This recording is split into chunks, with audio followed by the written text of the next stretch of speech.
password. All right, recording is rolling. It's Wednesday, November 29th. We're going to do part 2 of the torque lab. Yesterday we did part 1. So quick recap. You guys remember torque is R cross F. My two classic examples are the wrench turning the nut, or you could like open a door about the door hinge. For equilibrium, not only do the forces sum to 0 in each direction, you guys have known that for a few months, but also the torque sums to 0, like 0 Newton meters, right? Because R cross F, right? All right, that's a point that I need to emphasize too. It has to do with units for torque, right, guys? Units for torque, that's Newton meters, right? Right. Do you guys remember a few weeks ago, work was force dot distance? Now that was a dot product. And guys, what was the unit for work or energy? Joules, right? Which does break down into newtons times meters, right?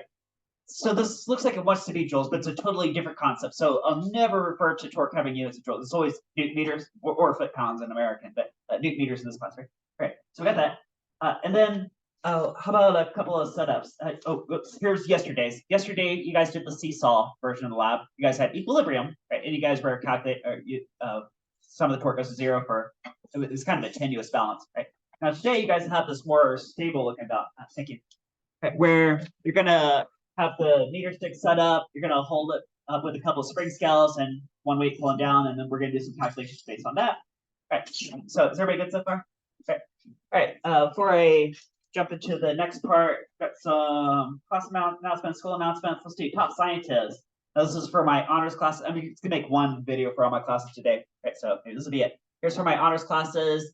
Top scientists for that energy and momentum quiz that you guys did last day before spring break. Here's got these a little out of order, right? Here's for AP that quiz. Now this is the quiz that all the students got the same type quiz, so I could do a direct comparison. Right? I show you guys that Excel file straight like a bar graph, like I said. Right, so awesome job if you're on that list. All right, and then AP students had their own momentum quiz. So this is specific to AP. Right, so if your name is up here, then you did really awesome on the momentum quiz. All right, so there you go. I got 3 listed top scientists. The school released the schedule for the midterm schedule.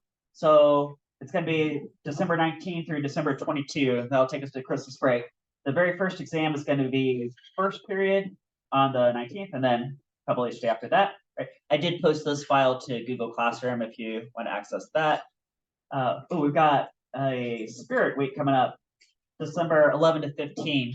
I did post this file also on Google Classroom if you want to get a close look at this. What's going on December 11 to 15, spirit week going on. Right? And right, this I got in my mailbox. You guys know EF, they do these worldwide tours. I don't know exactly what it's about, but I thought I'd share this with you guys anyway. It looks like December 1st, which is a Friday, at the school, 6 to 8 p.m. I'm guessing this is auditorium, although if it doesn't, then I'm just gonna kind of hunt around by it. Have some kind of meeting there, right? If you want to see that. All right. So you guys good with that type of stuff?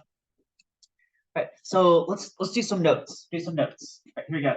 And the notes I'm gonna give you guys is very similar to the lab you're gonna do. So get the notes version and then the lab version. So you guys ready to take some notes? And so here's the scenario. I got this scaffolding here. I got this little guy who I'm going to give a weight of, let's say 100 newtons. Maybe he's a little Santa L. Let's walk around this scaffolding. Okay? Let's say he's standing right about here. This is 10 meters long and he's standing 7 meters from the left. So 7 meters over on a 10-meter beam. Right? And it's supported by 2 ropes. What's the tension in the left and what's the tension in the right? Right? So I'll show you guys how to solve that. Right? But before I show you guys, does anybody have a good guess or maybe know the answer? Right, what's the tension on the left and tension on the right? Right. How about this? What if he's standing right in the dead center, like right in the middle? What's the tension left and right? 50-50, right? 50 newtons here, 50 newtons here, right? So that the forces sum to 0 in the y direction, right? So 50-50 up balances with 100 down, right? But if he's standing off center, like I have it drawn, which force do you think is bigger, tension right or tension left? It's gonna be more on the right side, right? Right. So exactly how much? Here. I'll kind of spoil the answer. I'm going to spoil the answer right here. I'll tell you what the answer is. Here's a shortcut. Here's a shortcut to the answer. Right.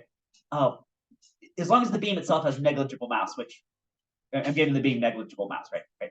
Then the tension's the rope, right? The tension on the right side is going to be whatever proportion of his weight that's scaled the same as like the proportion that he's standing compared to the left, right? So I didn't say that very well, right? So the fact that he's standing 70% over to the right, you guys see that? Like from the left point, he's standing 70% over to the right.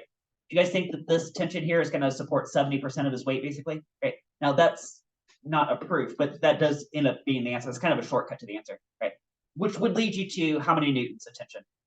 70, right? Because 70% of 100 newtons is 70, right? Therefore, the tension on the left side would be how many? The other 30 newtons. Right, guess it, right? Now, if you only use force equilibrium, you can't answer this question because there would be two unknowns. Like you don't know either tension, right? You couldn't solve this question like a few months ago. Let's say we're standing right in the middle, right? Then you can figure that one out, right? But if standing off center, the only way to figure out the answer is you have to know this condition right here. The sum of the torque also goes to zero. Well, 0 Newton meters in this case. Right, so here we go. Here's some notes, right? You guys are gonna write this in your notes. I'm just gonna copy paste this picture while you guys are doing it. So give you guys an opportunity. Right, so you guys are drawing this in your notes while I'm drawing it, and then we're gonna do some math. There's the negligible mass beam. Here's tension on the right side. Here's tension on the left side. Put this little elf right here, and he weighs 100 newtons. G is 100 newtons, right? And then give him a location of 7 meters from the left point, and let's say the full length of the beam is 10 meters, right? So there you go. I just copied those up, right? You guys get that? Okay. Right, so how are we gonna figure this out? So the conditions for equilibrium go, the sum of the forces goes to 0 newtons, and these are all vertical forces. So if you like, you can do the little subscript y for vertical direction. Okay? And also the sum of the torque is 0 Newton meters. Here's your conditions for equilibrium. You might call it like a system of equations, right? You could set up using that. Okay? And of course, you guys remember torque is equal to R cross F, right? Remember all that? Okay? Now, something I told you guys yesterday, you probably figured this out too with the C-solve version of lab yesterday is, remember how you can pick any point as the pivot point, right? There's no particular point that has to be the pivot point. The torque will always sum to 0 regardless of your perspective, right? But sometimes there's either a most intuitive point to pick, like the door hinge of a door, or like the nut in the case of a wrench, right? Or maybe a point that works out really nice mathematically, right? Hey guys, if I got two unknowns and I pick one of these points as the pivot point, right? Watch what happens. I'm going to pick this point right here. I'm going to call this point right here the pivot, right? I'm going to put that in quotation marks, right? Because pick any point, but I'm going to pick that point. Right? Guys, if I pick that as my pivot point, then one of my unknown forces, which is this left tension, is acting at that point. Hey, how much torque does that cause about the defined pivot point? 0. Hey, if I walk over to the store and I push on the hinges, is that ever going to turn that door? No, because there's no torque. Right. So very conveniently, that zeroes out one of my unknown values, which means I can very quickly solve for the other one. You guys see that? Right, see this, right? Is that? So that's not the only way to solve. This was probably the fastest way. Right? So that's what we did. So I'm going to do this right here. So my torque goes to 0. Right? So from this point, I got this R across this F. You guys see a nice, here, this elf is causing a clockwise moment, right? Clockwise torque, right? And then I got this R, which is the full length of the beam, crossed with this F, which is the rightward tension, holding everything back in check. Counterclockwise. You guys think that this torque from the elf and this torque on the right side have to exactly zero out? Yep, right? That's condition for equilibrium. So let's do that, R cross F. So I have 7 meters crossed with a weight of 100 newtons, right? And they're conveniently perpendicular to each other already. I don't have to worry about sine of 90 degrees. It's just equal to 1 anyway. Now, the fact that it's going clockwise, and this one's counterclockwise, somebody has to be negative. I'm going to call clockwise the negative direction. Usually that goes hand in hand with the right hand rule. Right? So I'm going to tag on a negative sign. Right? And I'll say plus for this other torque, R cross F. The radius is now the full 10 meters, right? Full 10 meters, right? 10 meters crossed with, well, we don't know. Tension on the right side. That's what we're solving for. That's one thing I want to know, right? That has to equal how much? 0 Newton meters because equilibrium, right? You guys get that? Right? R cross F has 0. Okay. Right, you guys can see where this is going to go. Maybe I'll skip 1 or 2 algebra steps. Here's 700 Newton meters. Add that over, divide by 10 meters. and that gives you the tension on the right side is equal to what? What's 700 divided by 10?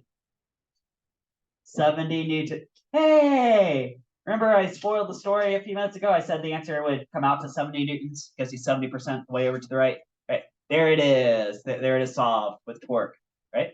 Right. And then for completion, what's the tension on the left side then? The other 30 newtons, right? And you can get that from this other equation. The sum of the forces goes to 0, right? Or alternatively, you could pick a different point as the pivot point. Here, maybe this point, maybe this point, maybe this point, right? Actually, let's do that. That's what I'm gonna do. Because I didn't do this with my other AP class, but I think we've got a couple spare minutes to be able to do this. Right. Somebody give me a random number between 1 and 10. 9? Boom, 9. Let's go to the 9 meter mark, which is right about there. I'm gonna treat this random point as the new pivot point, right? And let's sum the torque about this. And I'll show you guys that it also zeroes out. Right. Now, okay. Here, is it okay if I switch to purple ink? Right, for this new one. Right. Now, relative to that point, looks like this tension on the right side is causing some kind of counterclockwise torque. This ELF guy from this point of view is causing now a clockwise torque, and the tension on the left side is. I'm so sorry. Whoops, those are both counterclockwise, aren't they? Right. Counterclockwise, and then this one is holding everything back clockwise. I just switched ink color for that. I'm just trying to show you guys. Right. Those will zero out. Okay, from this random point. Let's see if that's the case, because we know all the force values. So let's do the sum of torque, right? So that's the sum of R cross F. So I got this R crossed with this F. So that's like 1. You guys see, guys, 9 meters to 10 meters. What's that radial arm right there? 1 meter. So I got 1 meter. Yeah, crossed with, well, we know what this tension is because we figured out 70 newtons. Right, so I'm just confirming the answer. I'm confirming this is going to zero out. Okay? Right, that's counterclockwise. I'll call it positive. Right, I'll say plus. Now the ELF, we got at how many meters is this right here? What's 9 minus 7? It's 2, right? So he's 2 meters away. It's a 2 meter lever arm, and he's pulling down with 100 newtons. Right, that's also counterclockwise from this pivot point. So I'll call that positive. Right, then we say minus, because I'm going to introduce a clockwise torque, right? So this is the full 9 meters over here, crossed with, we determined this was 30 newtons. So it's 9 meters away, pulling up with 30 newtons. Right, this better zero out. Right, let's see if it does. Right, what is 1 times 70 is 70, plus 2 times 100 is 200, minus 9 times 30. Yeah, it's 0. It's 0. 0 Newton meters. Check. It works out. Right. You guys see that? Right. Right. Everybody good? Right. I want to do one more example with you guys. You guys want to do one more example in the notes? You guys ready? Right. So last example. Here, let's do it right here. I'm going to draw the exact same picture that I started with. I'm just going to make it a little bit more complicated. We're going to go a little bit deeper with this. And so here's the beam. Here's the ELF. I'll put them in the same spot. The length of the beam is still 10 meters. His position on the beam is still 7 meters from the left end. Give him the same weight as before. The weight of the ELF can be 100 newtons. Sorry, he's a little guy. Okay. Tension on the left, tension on the right. Right. So far it looks identical to the previous setup, right? Okay. Here's the change. I'm gonna now give this beam a weight. Let's say the weight of the beam is 50 newtons, 50 newtons, right? Now you might be thinking, wait, isn't the weight of the beam like distributed evenly along the beam, right? Right. So should you maybe like divvy this into like 100 parts and do like a little bit of weight here, a little bit here, a little bit here, a little bit here, a little bit here, right? Maybe take all day. I mean, you could do it that way, right? Do you guys think it would be mathematically identical in a torque perspective to just treat the entire weight of the beam acting at its own center of mass right here? Can you do that? Yeah, you can do that. Right. Now, if you're talking about rotational inertia, maybe you can't do that. But from torque, it's perfectly fine to do what I'm doing. I'm making believe that the entire weight of the beam is located at center mass, which is probably the geometric center if it's evenly distributed, right? And so I'll call it 50 newtons of weight for the beam itself. The beam now has some weight. Right. Now, what do these two tensions have to add up to? 150 newtons, right? So that would zero out the total force, right? You guys said, right? So we still got the same equilibrium conditions. The sum of forces in the y direction, I guess, equals 0 newtons, and the sum of torque goes to 0 newton meters. I guess it's about the z-axis, if you like, right? Like that, right? Or clockwise, counterclockwise. Right. Remember, I can pick any point as the pivot point. But if I pick one of these far ends where one of my, either of my other unknown forces are, they can very quickly get to the answer because one of these will zero out. Then I'll have one unknown and one equation can boom solve it real fast. Okay. I'll do the same thing I did before. I'll call this point the pivot point, like the door hinge. I also have the torque about that. Okay. Now we have clockwise from the beam, clockwise from the elf, and counterclockwise from the right tension. And we're going to solve for the right tension. Very similar to like we did before, right? Actually, this was a really similar setup, isn't it? Right? Just a little bit extra complication of now the beam has a weight, right? Right. All right, so let's do R cross F. I got this radius. Oh, I don't have it labeled, but guys, what do you guys think this distance is right here? 5 meters, 5 meters. There you go. Right. So 5 meters crossed with 50 newtons. That's clockwise, so I'll call it negative. So I'll tag in a negative sign. Right. Then minus 7 meters, 100 newtons. So 7 meters, 100 newtons. And then I'll say plus, because now we're going to introduce a counterclockwise torque. That's at the full 10 meters distance away. There's some tension on the right side. Okay, and we're going to solve for that because this is all equal to what? 0 Newton meters, right? Right. So here, I'm going to do the next steps just on the calculator screen because you guys have done plenty of algebra, right? So 5 times 50, that's like 250. This is 700. I'm going to add those together on the other side. That gives me 950 Newton meters divided by 10 meters. So skip a couple algebra steps there. Tension on the right side is, I'm getting 95 what? Newtons. 95 newtons. Oh, yeah. Okay. And then for completion, what is the tension on the left side? Or how would I figure it out? How much do the two tensions add up to again? Yeah, 150, right? Because there's 150 down. So there must be 150 up. So let me take the 150 up. I'm going to subtract the 95 that is already provided on the right side. And that gives me the other 55 newtons on the left side. Right? Or if you like, I was following this condition right here. The sum of the forces goes to 0. Right? Maybe you can think this was like a system of equations, right? I got like a 2 system, right? Right. And a good thing to do in physics is once you get an answer, a step back and say, does that make sense? Right. So I'm looking at this. Okay, so there's more tension on the right than the left, but it's not crazy much more. Yeah, I could kind of believe. Does that look believable? I think that looks believable, right? 95 newtons, 55 newtons. Right, guys, that makes sense? Right. All good, all good. You guys got that in your notes? Right. All right, be able to do stuff like that. All right, now let's switch over to your lab. And the lab is, okay, great. So you guys got your lab paper out, right? Right. Yesterday we did the seesaw version, and today we're going to do the scaffold version. Okay, you guys ready for scaffold? Okay. Right, so I'll walk you guys through kind of an example how this is working, so you know what you're looking at, and then give you guys the rest of class, and I'll walk around the room and help you guys out. Okay. So just like yesterday, whatever setup you use, you can use for both parts. We're just switching perspective, right? Now, yesterday I said mystery weight, like there was some like known weight and some like mystery weight, but obviously you knew what it was going to be anyway because you put it on there, right? But you were calculating it, and then at the end you were saying like how close is it? So if you had 2 Newton weight, hopefully your calculations at the end led to like, oh, it'd be 2 Newtons, check, or maybe something like 1.95, like, oh, that was really close. Okay, so similar story today. You guys see it has the same title, says mystery weight, right? Now this time, here's your meter stick. Here, oh look, it's 2 spring scales holding up. That's different than yesterday. Ooh, this one's gonna be a lot more stable, and only 1 weight. Now, obviously, you're going to know whatever the weight is. Let's say you pick the biggest slab weight, and you hang the biggest slab weight. Because the biggest slab weight, how many newtons is that? 10, right? Or if you like 9.8, well, we just call it 10, right? Pretty close. And then, right, so you're going to know what the answer is.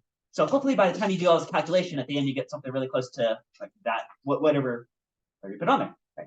So what is it going to be?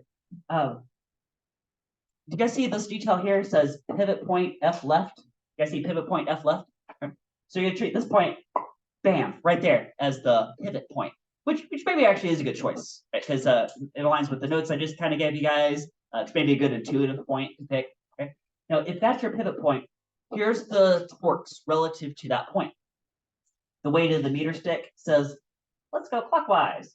The weight you tag on says, let's go clockwise, even more. And the right spring scale is the only force that's providing a torque back counterclockwise to hold everything back in check. Right, guys? Right. Those three torques have to sum to 0 Newton meters, right, for equilibrium. Right? Okay. Right. So how about these boxes down here? What are you measuring? What's going on? So this says the force in the left spring scale, which is going to be some number, but whatever it is causes 0 torque about its own self. Is a 0 distance from itself. So I went ahead and zeroed that out for you. Right. This middle box says, what's the weight of the meter stick? Let's use 1 Newton like we did yesterday, which might not be exactly accurate, but it's pretty close. It's close enough to get a pretty accurate answer by the end of this lab. We'll call the meter stick 1 Newton weight. Right? Its center of mass will be at the 50 centimeter mark, but you have to subtract, you have to find this just here. So for example, if your left spring scale is at 10 centimeters, guys, what is this lever arm from 10 to 50 centimeters? Is that 40? Which is the number that would go here. That's if you set it up that way. Okay, just give you guys an example. R cross F is a torque. You get a torque, right? I threw in some negative signs to remind you if there's something supposed to be negative. Right, and then it skipped over the weight. Notice I skipped over the weight and then went straight to the right spring scale. You'll get a different torque. So 0 torque from this guy, some torque from this guy that's clockwise, some torque from this guy that's counterclockwise. Then I'm saying take this box, which is 0, this box, and this box, add those together, and you get some torque from those three. No, it's also very similar to something you guys did yesterday. Can you guys just add these torques and get some torques so far? Right. No, it's not the total torque because I skipped over the torque caused by the weight. Now, if you include the torque caused by the weight, then the torque will necessarily sum to how much again? What's the total torque for anything in equilibrium? 0, right? So what if, for example, you get a number here that's like negative 500 Newton centimeters? If that's negative 500, then how much torque is caused by the weight? Positive 500 Newton centimeters, so that it all zeroes out. You guys got whatever number's in this box, the torque caused by the weight has to be the negative value of that, right? So that it all zeroes out, right? You guys get that? Right. And then finally going in for the win here, if torque is equal to R cross F, and you know the torque in Newton meters, and you also know the position of the weight, like this relative arm, so this minus this, so you got the lever arm for the weight, right? And you divide that, won't that give you the force right there, right? And it should match the weight that you put on to start with, okay? Right. You guys get that? It's kind of a convoluted way, but I want you guys to see that mathematically that would work out. Okay, right. You guys good? Right. How about the left side of this paper? Let's switch over. You guys ready for left side? Left side, right? Now, just like yesterday, you don't actually have to change anything on your setup. You can leave everything exactly in place. What we are changing is perspective. You guys see this note right here? It says pivot point 0 centimeter mark. Right? You guys see that? Okay. So now we're treating this point, bam, as the pivot point, right? Which is kind of a mathematical abstraction, right? It's nothing really out here, right? But it should work. Let's see if it gives like the same thing, right? Now there's 4 torques that are going to be set up, right? This guy's causing a counterclockwise torque. The meter stick has a weight that's causing a small clockwise torque. The weight's causing a huge clockwise torque, and the right scale is pulling back counterclockwise. And you got 4 torques that should zero out. 3 of the torques are up here. They'll give you some number. So bam, bam, bam. If you add these 3 torques together, right, you'll get some torque. Therefore, the weight itself causes like the equal and opposite torque of those 3. So if this number's like negative 550, this has to be positive 550, right, to zero out. Right? And then just like the other side, torque divided by radius is equal to force, which should match the weight that you put on to begin with. Okay, right, you guys get that? All right. When you guys finish that, pop that in the grade tray, and I'll give you guys lab credit. I'll walk around and help you guys out for the rest of the class.